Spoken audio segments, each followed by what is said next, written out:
네, 먼저 국회부터 가보겠습니다. 오늘 외교통일위원회가 열리고요. 강제동원 해법, 한일 정상회담 성과를 놓고 여야가 격돌할 것으로 보입니다. 교육위에서는 야당이 정순신 변호사 아들 청문회 안건에 대해서 단독 의결을 시도합니다. 국회 연결해 보겠습니다. 조성호 기자.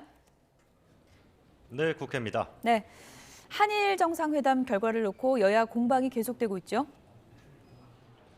네, 국회 외교통일위원회 전체 회의가 오늘 오후 2시 반에 열리는데요. 박진 외교부 장관과 권영세 통일부 장관 등이 출석한 가운데 현안 보고와 질의가 진행될 예정입니다. 민주당은 한일 정상회담 결과를 굴욕적인 외교 참사로 규정하고 있습니다.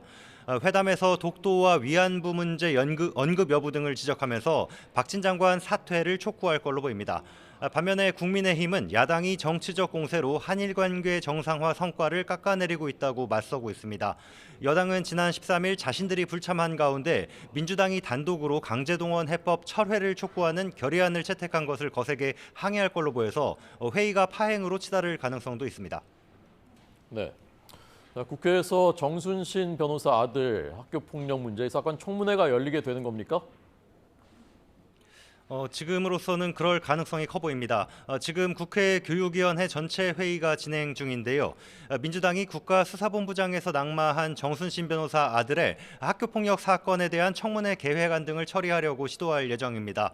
앞서 국민의힘은 민주당이 합의도 없이 강행하려 한다며 안건조정위원회를 요청했지만 어젯밤 국민의힘 의원들이 불참한 가운데 민주당과 무소속 의원들이 안건조정위를 열어서 통과를 시켰습니다. 민주당은 오늘 전체 회의에서 단독으로 청문회 안건을 처리한다는 방침인데 야당이 과반을 차지하고 있는 만큼 여당으로서는 사실상 막을 방도가 없는 상황입니다.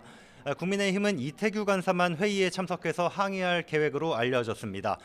통과하게 되면 오는 31일에 청문회가 열리고 증인으로는 정순신 변호사와 민족사관고등학교, 반포고, 서울대 관계자 등이 불려 나올 것으로 보입니다. 법제사법위원회는 김형두, 정정미 헌법재판관 후보자의 인사청문회 일정을 의결할 예정입니다. 민주당이 추진하는 김건희 여사와 대장동 사건에 대한 이른바 쌍특검을 놓고 여야 공방이 벌어질 가능성도 있어 보입니다. 지금까지 국회에서 YTN 조성호입니다.